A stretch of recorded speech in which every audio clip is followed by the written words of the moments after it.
Economics अर्थ channel पर आप सभी का एक बार फिर स्वागत है। आज हम लोग एक महत्वपूर्ण बाजार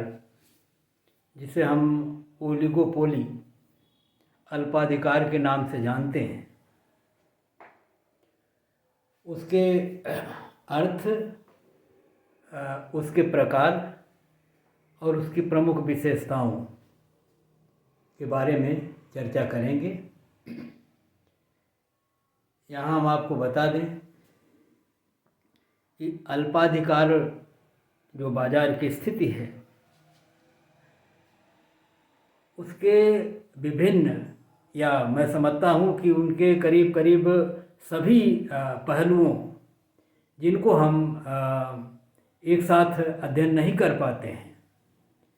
उनको आज हम आपके सामने रखने का प्रयास करेंगे ताकि अल्पाधिकार की संपूर्ण स्थिति आपके समक्ष हो और जिसके आधार पर आगे जब हम अल्पाधिकार के अंतर्गत मूल्य निर्धारण की समस्या का अध्ययन करें तो इन समस्त पहलुओं को ध्यान में रखते हुए किस प्रकार की क्रियाएं और प्रतिक्रियाएं और किस प्रकार से उत्पादन और मूल्यों के निर्धारण के संदर्भ में फर्में कार्य करती हैं, वो सब हमारे समक्ष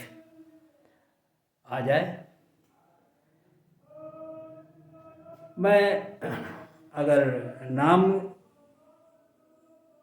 के अर्थ की तरफ आपका ध्यान ले जाऊं तो कहा जाता है ओलिग और पोली, इन दो शब्दों से ओलिगोपोली बना है। और ये ओलिग का अर्थ होता है, ये फ्यू होता है, कुछ लिटिल या टू फ्यू या टू लिटिल, मतलब बहुत कम, बहुत थोड़े से। और इस रूप में पोली का अर्थ होता है विक्रेता, और दोनों को मिला के शब्द बनता है ओलिगोपोली, और जिसका सीधा सा अर्थ होता है कि किसी वस्तु के थोड़े से विक्रेता। क्योंकि जो उत्पादन करते हैं वही विक्रेता भी सामान्य तौर पर होते हैं, इस नाते कई बार हम लोग टर्म जब प्रयोग करेंगे तो विक्रेता या उत्पादक दोनों शब्दों का प्रयोग करेंगे।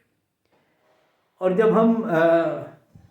एक तरह से अर्थशास्त्र में या यहाँ ओलिगोपोली के संदर्भ में कुछ का उपयोग करते हैं तो कुछ का जो अर्थ होता है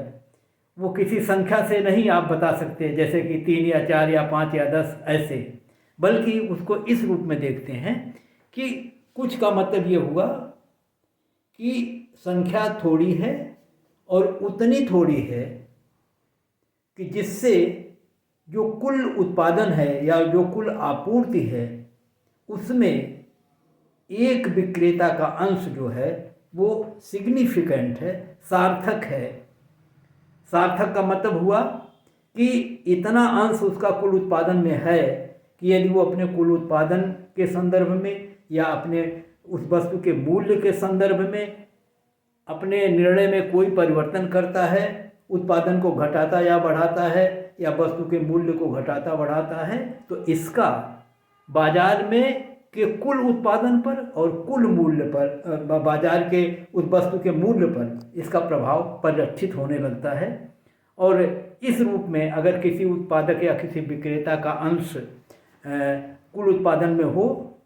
तो हम कह सकते हैं कि विक्रेताओं की संख्या जो है वो अल्प है, फ्यू है। और यहाँ एक बात और बता दें कि उत्पादकों की संख्या अगर कम है तो ये उन उत्पादकों की बात हो रही है जिनका कुल उत्पादन में योगदान सार्थक है, बहुत अधिक है। जैसे हम कहें कि कुल उत्पादन में 3 या 4 या 5 विक्रेताओं का अंश जो है वो 75-80% के आसपास है, लेकिन जो तमाम और भी उत्पादक हो सकते हैं उस वस्तु के, लेकिन इनका अंश नगण्य होगा, बहुत कम होगा। लेकिन जब सबको मिलाएंगे तो हो सकता है इन छोटे छोटे उत्पादकों के का कुल जो उत्पादन में योगदान हो ये थोड़ा हो, 10% हो, 20% हो, 15% हो, मतलब तब ये सार्थक हो जाए। तो अल्पाधिकार का ये कदापि अर्थ नहीं है कि केवल थोड़े ही उत्पादक हैं, बल्कि ये अर्थ है कि कुल उत्पादन में थोड़े लोगों का वर्चस्व है और इसमें उत्पादक छोटे छोटे अधिसंख्य या बहुसंख्य या बहुत अधिक उत्पादक भी हो सकते हैं। और अगर नहीं है तो ऐसा भी हो सकता है कि थोड़े से ही उत्पादक हों, लेकिन सामान्यतया होता यही है कि उस वस्तु को बनाने वाले छोटे छोटे बहुत सारे न्यूमरस सेलर्स होते हैं, लेकिन उनका इंडिविजुअल योगदान कुल उत्पादन में नहीं होता, लेकिन उनका सम्मिलित योगदान जो है कुल उत्पादन में महत्वपूर्ण हो सकता है, नहीं भी हो सकता है। मतलब ये तमाम तरह की स्थितियां होती हैं जिनको हम अल्पाधिकार कहते हैं। अब अल्पाधिकार में एक और स्थिति आती है कि जिस वस्तु के बाजार की हम चर्चा कर रहे हैं, जिसमें बहुत थोड़े उत्पादक हैं, उनमें जो वस्तु है, क्या सबकी वस्तुएं एक समान हैं? वैसे ही जैसे पूर्ण प्रतियोगिता में होती हैं, होमोजीनियस हैं या अलग अलग हैं, हेट्रोजीनियस हैं, भिन्नता है उनमें। तो ओलिगोपोली में दोनों स्थितियां हो सकती हैं। अगर थोड़े से उत्पादक हैं तो ऐसा भी हो सकता है कि सभी उत्पादकों द्वारा उत्पादित वस्तुएं समरूप हों, होमोजीनियस हों, एक जैसी हों, और ऐसा भी हो सकता है कि एक जैसी न हो। हम लोग जानते हैं कि पहले जब हम अध्ययन प्रारंभ करते हैं किसी कठिन समस्या पर, तो हम सरलता से शुरू करके और जटिलतम स्थिति में पहुंचने का प्रयास करते हैं। जैसा कि पूर्ण प्रतियोगिता में हम लोगों ने देखा कि हमने ऐसी सारी कल्पनाएं, परिकल्प मान्यताएं मानी जो बाजार में नहीं मिलती और पूर्ण प्रतियोगिता की स्थिति काल्पनिक है, लेकिन उसके आधार पर हम उन जटिल स्थितियों में पहुंच रहे हैं। जैसे अल्पाधिकार में हम पहुंच रहे हैं, वो उनके सहारे ही पहुंचे हैं। ऐसे ही जब अल्पाधिकार में आए तो कठिनतम स्थिति को सरल करने के लिए पहले ये मान लिया गया कि सभी उत्पादकों की वस्तुएं समरूप हैं,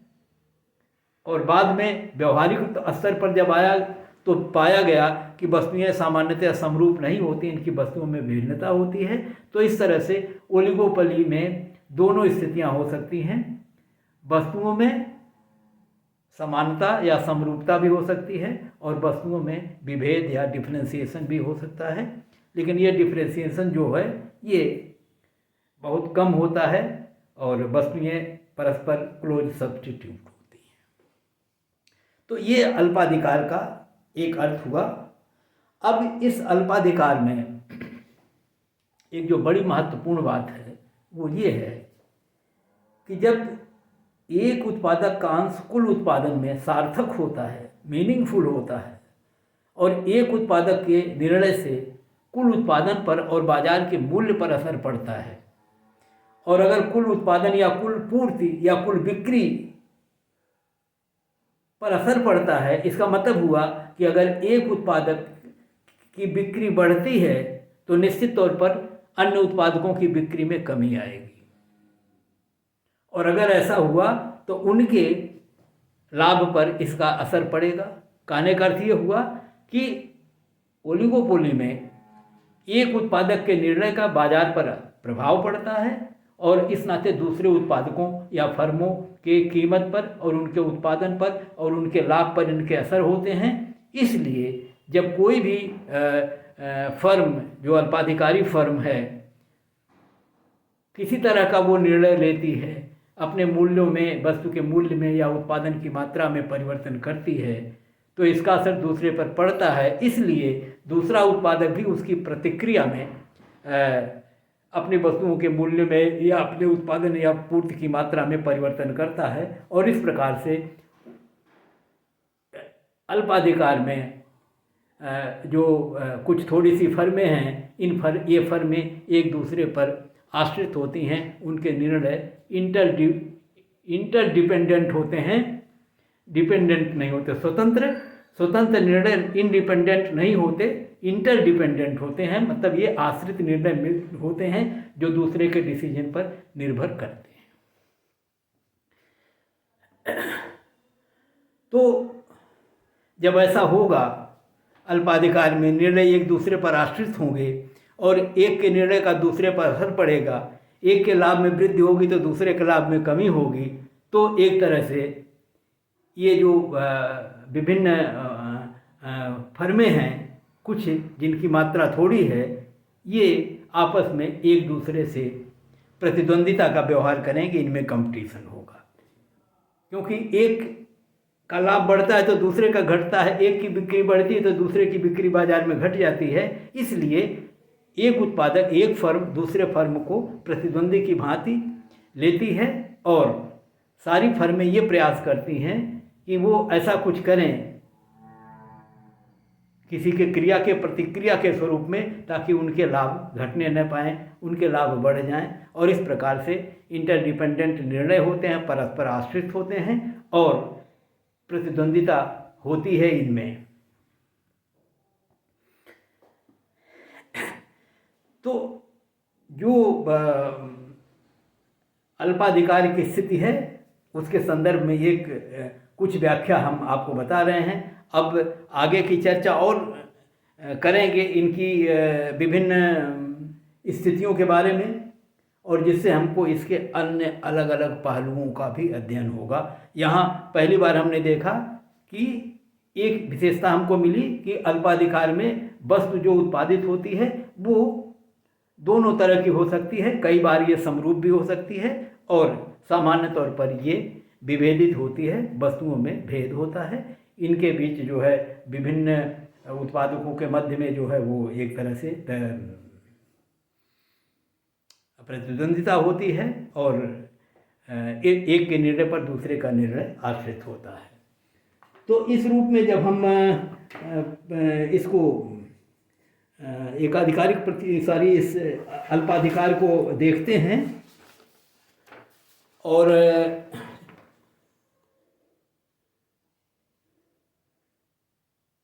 तो हम इन अल्पाधिकार की अन्य स्थितियों की भी चर्चा कर सकते हैं। जैसे अल्पाधिकार में एक, जहाँ तक उनकी मात्रा का सवाल है कि कितने उत्पादक हैं, तो कुछ उत्पादकों की संख्या मान लीजिए कुछ है, तो अब एक सवाल उठता है कि क्या सारे उत्पादक एक जैसे हैं, मतलब सामर्थ्य में, अर्थात कुल उत्पादन में उनका हिस्सा क्या लगभग बराबर है, या कुछ बड़े हैं कुछ छोटे हैं। और जब ऐसा होता है तो इस आधार पर भी हम ओलिगोपोली को देखते हैं कि उनके जो अगर एक जैसे हैं तो हम कहते हैं कि ओलिगोपोली जो है वो सिमेट्रिकल है, सममित है, एक जैसे सब उत्पादक हैं, उनकी पावर है। तो इस रूप में, और जब अलग अलग भेद इनमें होता है तो कहते हैं एसिमेट्रिकल हैं, असममित है, अर्थात कुछ एक दो जो हैं बहुत बड़े विक्रेता हैं जो उत्पादन का या बिक्री का अधिक भाग बेचते हैं, शेष जो हैं उनकी तुलना में छोटे हैं। तो इस रूप में भी हम इस ओलिगोपोली को देखते हैं। और हमने देखा कि जब जो प्रोडक्ट डिफ्रेंसिएशन है, ये इसकी एक विशेषता इस संदर्भ में होती है कि विभिन्न उत्पादकों द्वारा जो उत्पादित वस्तुएं हैं वो परस्पर भिन्न हैं और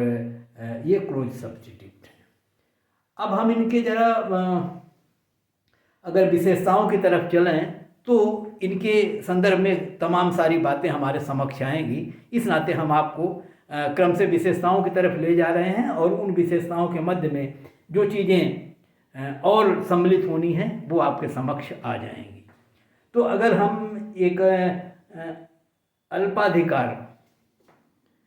की प्रमुख विशेषताओं की तरफ चलें तो दो तीन तो अब तक स्पष्ट हो गई हैं कि पहली विशेषता ये है कि अल्पाधिकार में जो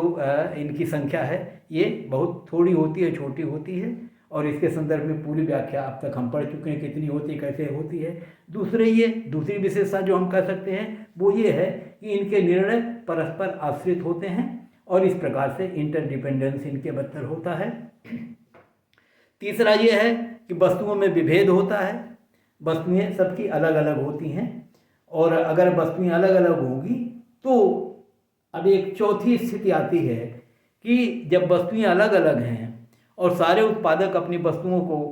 अधिक से अधिक बेचना चाहते हैं, तो वैसी स्थिति में उत्पादक जो इनकी वस्तुओं को खरीदता है वो इस आधार पर खरीदता है कि किसी विक्रेता के वस्तु में कोई विशेष गुण है,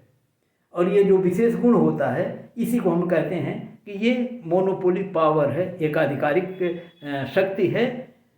और सबकी वस्तुओं में ये चीज़ अलग अलग होगी और जिसके में जितनी होगी, मतलब ऐसा गुण जो उस वस्तु में है दूसरे में नहीं है, या यदि है भी तो उपभोक्ता उसको जान नहीं पा रहा है। तो फिलहाल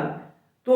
उस विशेष गुण के नाते, क्योंकि सभी की वस्तुएं तो एक ही आवश्यकता की पूर्ति करती हैं, लेकिन कुछ उपभोक्ता दूसरे की वस्तु खरीदते हैं, कुछ उपभोक्ता दूसरे की वस्तु खरीदते हैं, और प्रत्येक उपभोक्ता की अपनी अभिरुचियां अलग हैं,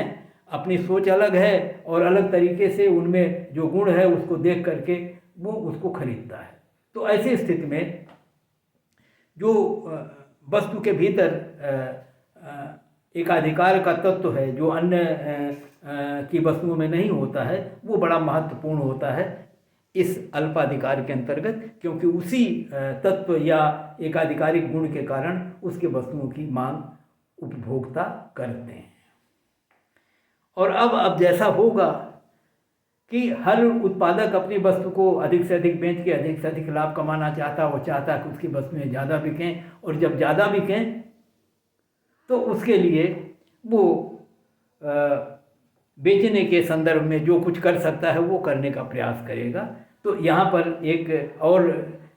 तथ्य की तरफ आपका ध्यान हम आकर्षित करें, और वो ये है कि एक अल्पाधिकार में जब ये आपस में प्रतिद्वंदिता करते हैं और अपनी वस्तुओं को अधिक से अधिक बेचने का प्रयास करते हैं, वैसी स्थिति में, और एक के निर्णय का दूसरे पर प्रभाव पड़ता है, वैसी स्थिति में एक उत्पादक अगर अपनी वस्तु की कीमत को घटाता है तो इसका असर दूसरे उत्पादकों पर भी पड़ता है, और दूसरा उत्पादक भी उसके प्रतिक्रिया में निर्णय लेता है। लेकिन जो ये निर्णय लेगा वो कैसा होगा, ये कई तरह का हो सकता है। जैसे एक निर्णय ये हो सकता है कि दूसरे उत्पादक भी अपनी वस्तु का मूल्य गिरा दें। जब एक उत्पादक अपनी वस्तु का मूल्य गिराता है और दूसरे नहीं गिराते हैं तो इस वस्तु की मात्रा बाजार में ज़्यादा बिकेगी। तो ऐसी स्थिति में दूसरे उत्पादक भी अपने वस्तु के मूल्य को गिरा सकते हैं, और यदि वो अपने वस्तु को मूल्य को गिराते हैं तो बाजार में पुरानी स्थिति जैसी फिर हो जाएगी। और लेकिन होगा क्या कि उत्पादकों को अब लाभ घट जाएंगे, क्योंकि अब कीमत गिर जाएगी, तो इसका लाभ तो क्रेताओं को मिलेगा, लेकिन उत्पादकों या अल्पाधिकार में ये जो उत्पादक हैं उनके लाभ गिर जाएंगे। तो ऐसी स्थिति में इस तरह का निर्णय लेने में एक रिस्क ये है। ऐसा भी हो सकता है कि एक उत्पादक अपनी वस्तु की कीमत गिराए और दूसरे उत्पादक अपने वस्तु की कीमत न गिराएं। वैसी स्थितियों में इसके असर दूसरे तरह के आएंगे। तो इसी तरह जब एक उत्पादक अपने मूल्य को बढ़ाता है तो दूसरे उत्पादक हो सकता है अपने मूल्य को बढ़ा दें, क्योंकि मूल्य को बढ़ाने से उसको लाभ मिलेगा, और अगर बाजार में उसके वस्तु की मांग पर कोई ज़्यादा असर नहीं पड़ता,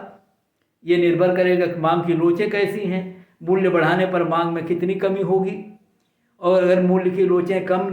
लोचदार हैं, बेलोचदार हैं, जैसा कि होता है अल्पाधिकार में और एकाधिकार में, वैसी स्थितियों में मूल्य बढ़ने पर मांग अपेक्षाकृत कम घटती है, इसलिए उनके लाभ पर सकारात्मक प्रभाव पड़ते हैं। तो मूल्य भी बढ़ा सकता है,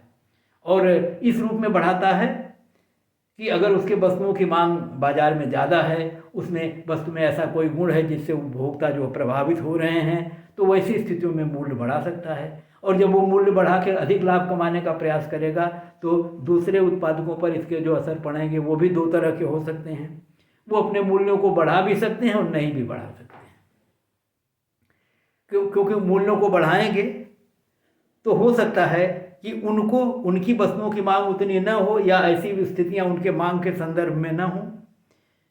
या हो सकता है कि बिक्री ज़्यादा घट जाए, लाभ पर असर पड़े। तो ऐसी स्थितियों में हो सकता है वो मूल्य बढ़ाएं, हो सकता है न बढ़ाएं। तो एक तरह से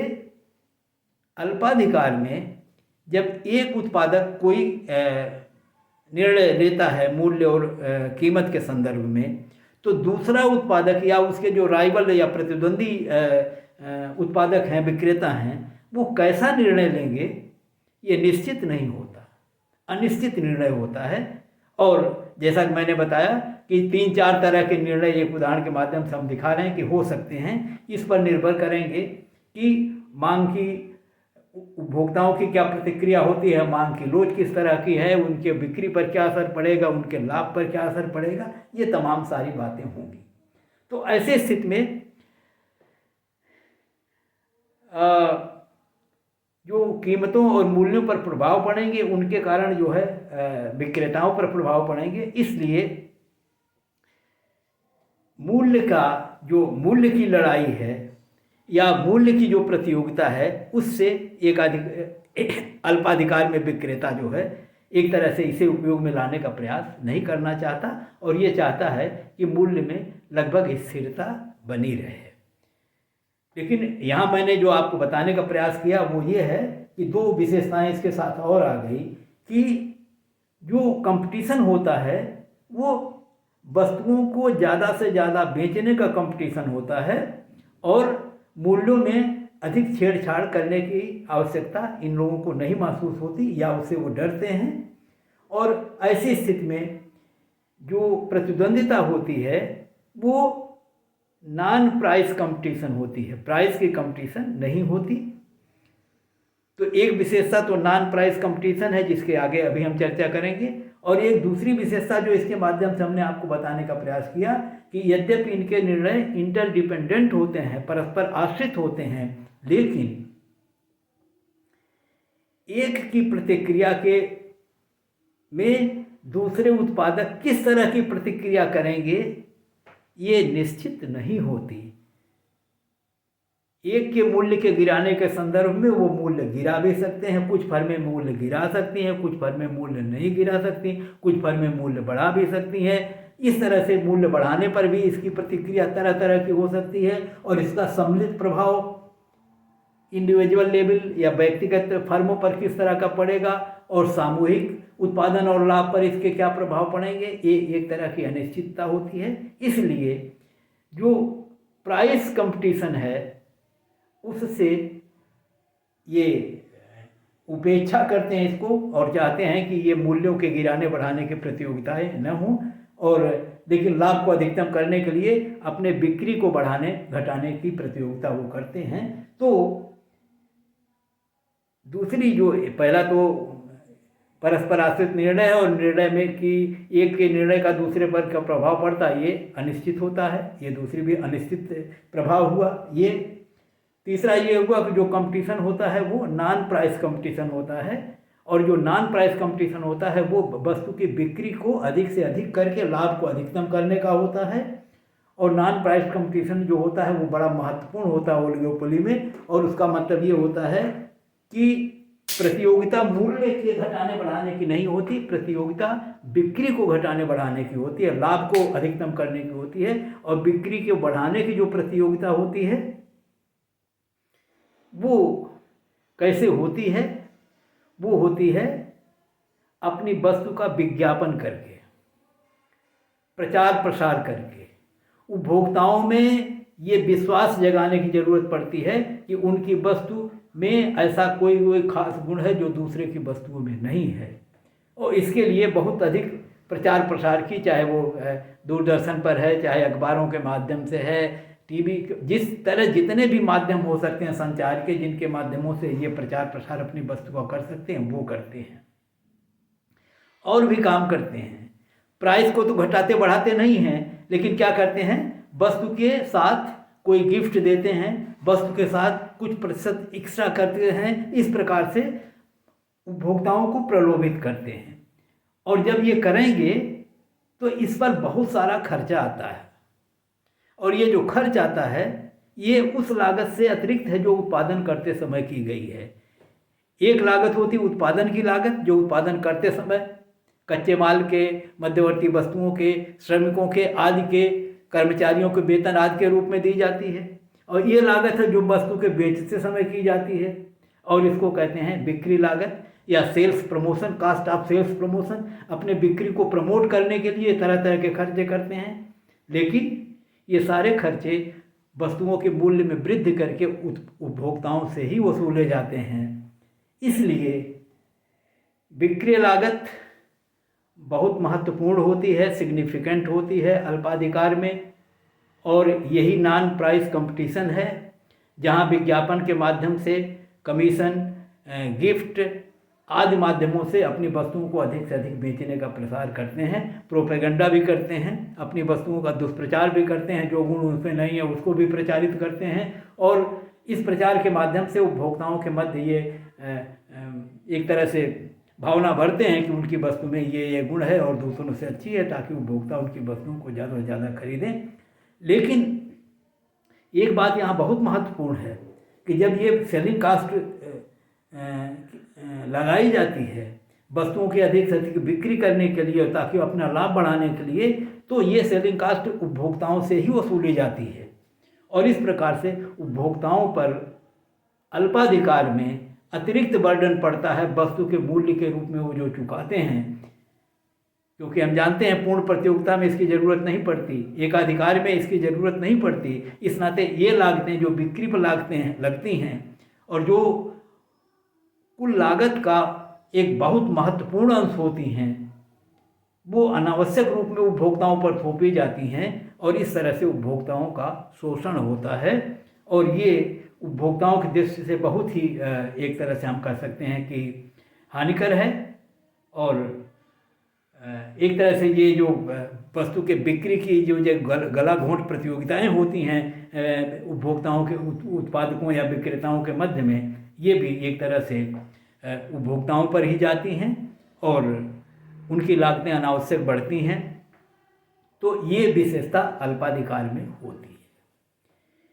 अब यही एक चीज़ का और उल्लेख कर दें कि क्योंकि ये घातक होती है, ये नुकसानदेह होती है, इसलिए कई बार होता है कि उत्पादकों को भी अनिश्चितता बनी रहती है कि एक के निर्णय का दूसरे पर क्या निर्णय होगा, उनके हाँ लाभ नुकसान करेंगे। इस नाते कई बार वो ये क्या करते हैं कि आपस में समझौता कर लेते हैं। थोड़े लोग हैं मिलके समझौता कर लेते हैं कि हम लोग लड़ेंगे नहीं और इसी मूल्य पर वस्तुओं को बेचा जाएगा। और इस तरह का जब समझौता कर लेते हैं तो ये कंपटीशन तब नहीं होता है। तो इस तरह से ओलिगोपोली में दो तरह की स्थितियां होती हैं। एक ओर ये आपस में लड़ें, प्रतियोगिता करें, एक दूसरे के क्रिया पर प्रतिक्रिया करें और वस्तुओं को अधिक से अधिक बेचकर लाभ कमाने में। और ऐसी स्थितियों में क्योंकि अनिश्चितताएं होती हैं तो कई बार ऐसा होता है जो कमज़ोर पड़ता है तो वो सबल जो उत्पादक हैं, फर्में हैं, उनसे वो गठजोड़ करती हैं, समझौता करती हैं और इस तरह से एक संघ बना के समझौता करके करती हैं। वैसी स्थिति में ये और अपने मूल्यों को बढ़ा लेती हैं क्योंकि तब मोनोपोली पावर ज़्यादा आ जाती है। तो इस तरह की भी स्थितियाँ हो सकती हैं। वो लड़ भी सकते हैं और वो मिलके एक समझौता बना के एक एकाधिकार की तरह भी काम कर सकते हैं। तो ये जो मोनोपोली की स्थितियाँ, ये जो अल्पाधिकार की स्थितियाँ हैं, इनमें ऐसा भी कुछ होता है। तो और जब ये समझौते करते हैं तो ये समझौते कई बार स्पष्ट होते हैं, लाभफुल होते हैं, एक्सप्रेस होते हैं। मतलब फॉर्मल तौर पर ये विभिन्न फर्मों के मध्य जो समझौता होता है कीमतों के संदर्भ में, उनके उत्पादन के संदर्भ में। और कई बार या कई देशों में इसको हम गैर कानूनी कहते हैं। वैसी स्थिति में वो आपस में एक अंडरस्टैंडिंग बना लेते हैं और इनफॉर्मल जो है कोई समझौता करते हैं, जिनको हम टैक्सिक एग्रीमेंट कहते हैं या जिन्हों हम जेंटलमैन्स एग्रीमेंट कहते हैं, जिसका सीधा अर्थ होता है कि प्रत्यक्ष तौर पर कोई समझौता नहीं होता, फॉर्मल लिखित तौर पर, लेकिन वो आपस में एक सहमति बना लेते हैं और उसके आधार पर अपने उत्पादन और कीमत संबंधी निर्णय लेते हैं। तो इस तरह से भी वो हो जाती है। और अब जो इनकी विशेषताओं की तरफ जब हम लोग ध्यान देते हैं तो एक है कि अल्पाधिकार में एंट्री की बैरियर होते हैं। मतलब उत्पादन में नई फर्में प्रवेश न कर पाएँ, इस तरह के बैरियर्स होते हैं, बाधाएं होती हैं कि नई फर्में प्रवेश नहीं कर सकती। और कुछ ही फर्में हैं उद्योग क्षेत्र में जो उत्पादन करती रहेंगी, और ये बैरियर्स जो हैं वो कई तरह के हो सकते हैं कि उनके पास टेक्नोलॉजी ना हो, उनको बहुत ज़्यादा पूंजी की ज़रूरत पड़ती हो, तो इस तरह के बैरियर्स आते हैं। कई बार नई फर्में उद्योग क्षेत्र में प्रवेश नहीं कर पाती और इस नाते इनकी संख्या थोड़ी बनी होती है। अगर ये एंट्री की बैरियर्स न होते, प्रवेश की बाधाएं न होती, तो शायद जब ये लोग अधिक लाभ मोनोपोली पावर के कारण ज़्यादा कीमतों से ज़्यादा उपभोक्ताओं से लाभ लेते, तो वैसी स्थिति में नई फर्में प्रवेश कर जाती और इस लाभ को ख़त्म करती। लेकिन अल्पाधिकार में ये बैरियर्स होते हैं, कई बार ये बैरियर्स ज़्यादा होते हैं, कई बार बैरियर्स ये कम होते हैं, और जब कम होते हैं तो छोटे छोटे कुछ उत्पादक जो है प्रवेश कर जाते हैं, लेकिन उनका कुल उत्पादन और मूल्य पर कोई विशेष प्रभाव नहीं पड़ता है। तो एक विशेषता ये भी होती है कि बैरियर्स की एंट्री होती है नहीं हो पाती है, इसमें बैरियर्स होते हैं। और एक और इनकी विशेषता होती है कि अल्पाधिकार में जो थोड़े से उत्पादक हैं उनमें प्राइस मेकिंग की पावर होती है, मूल्य निर्धारण की उनमें शक्ति होती है, क्योंकि थोड़े हैं और पूर्ति को नियंत्रित कर सकते हैं, और इस नाते पूर्ति को कम बेसी कर करके कीमतों को निर्धारित करने में इनका योगदान होता है। और क्योंकि विक्रेता जो खरीदने वाले हैं बहुत असंख्य हैं, बेचने वाले बहुत थोड़े से हैं, इस नाते मूल्य पर इनका नियंत्रण होता है और एक तरह से ये मूल्य निर्धारित करते हैं और उस निर्धारित मूल्य पर अपनी वस्तुएं बेचते हैं। और ये निर्धारण वे अपने एकाधिकारी तत्व जो वस्तु के मूल्य में है उनके, या बाजार में जो उनके प्रति उपभोक्ताओं की मांग का स्वरूप है, उन बाजार की जो अन्य उत्पादकों की स्थितियां हैं, उन सब के आधार पर एक मूल्य वो अपने वस्तु का तय करते हैं। तो इस प्रकार से ये प्राइस मेकिंग पावर होती है। और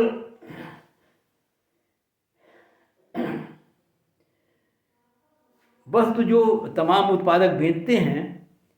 ये वस्तुएं तमाम का मतलब कुछ जो उत्पादक होते हैं अल्पाधिकार में, इनकी वस्तुएं क्योंकि मिलती जुलती होती हैं, इस नाते इनके मूल्यों में भी जो डिफरेंस होता है वो बहुत कम होता है। अगर ये वस्तुएं विभेदित हैं तो इनके मूल्यों में भी विभेद होता है, और लेकिन ये मूल्यों का विभेद जो है बहुत कम होगा, अर्थात वस्तुओं के मूल्य लगभग एक जैसी प्रवृत्ति रखते हैं और थोड़ा बहुत अंतर उनमें होता है। वो उनके वस्तु के गुण, उनके एकाधिकारी तत्व, बाजार में उपभोक्ताओं का उनके वस्तुओं के प्रति जो उनकी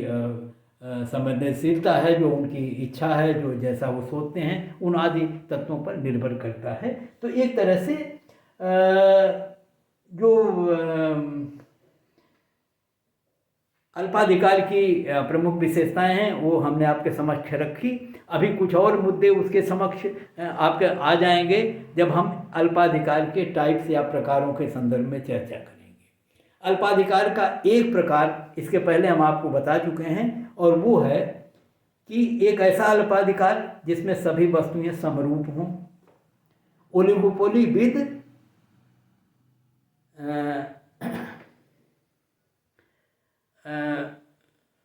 product differentiation and oligopoly without product differentiation. एक ऐसा अल्पाधिकार जिसमें वस्तु विभेद न हो, अर्थात सभी वस्तुएं समरूप होमोजीनियस हों,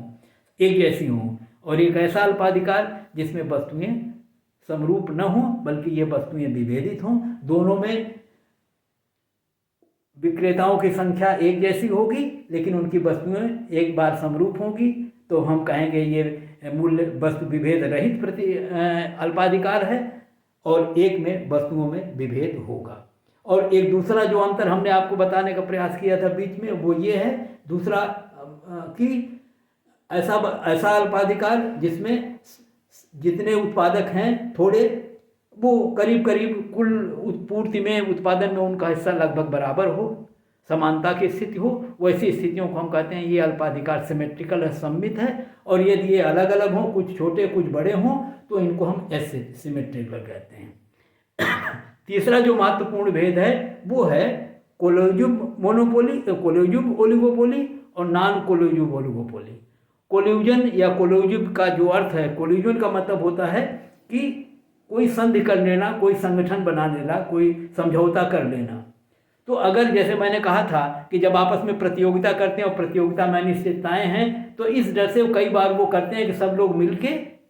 अपने ज्वाइंट या संयुक्त लाभ को अधिकतम करने के लिए एक जो है समझौता करते हैं कि हम लोग लड़ेंगे नहीं, मिल के रहेंगे और इतनी मूल्य पर ये वस्तु बेचेंगे और अमुक उत्पादक इतनी वस्तु बनाएगा, अमुक इतनी बनाएगा, इस तरह का कोई एक वो समझौता कर लेते हैं। और ये समझौता फॉर्मल हो सकता है,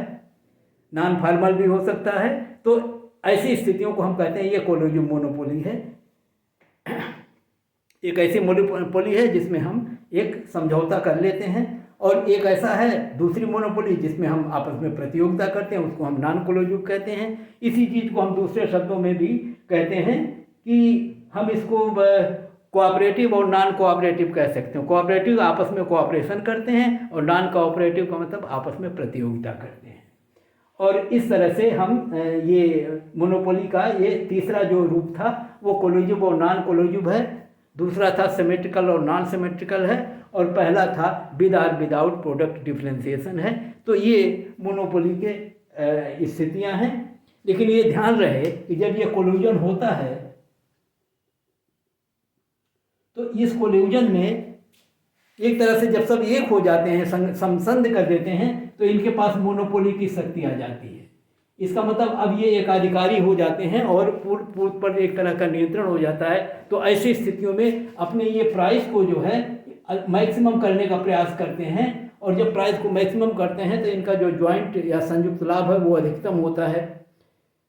और लेकिन उपभोक्ताओं की बड़ी हानि हो जाएगी, क्योंकि जो कंज्यूमर सरप्लस जब कंपटीशन करते हैं तो कीमतें कम होती हैं और उपभोक्ताओं को कई तरह के लाभ अतिरिक्त मिल जाते हैं। जितना मूल्य वो देना चाहते हैं उससे कम मूल्य पर वस्तुएं बाजार में मिल जाती हैं। लेकिन जब ये संगठन बना के एक हो जाते हैं, वैसी स्थिति में मोनोपोली पावर इनमें आ जाती है, और जितने ज़्यादा इनका संगठन इस तरह का होगा, जितनी मोनोपोली पावर इनके इस समझौते के कारण होगी, उतनी ज़्यादा कीमत ज़्यादा होगी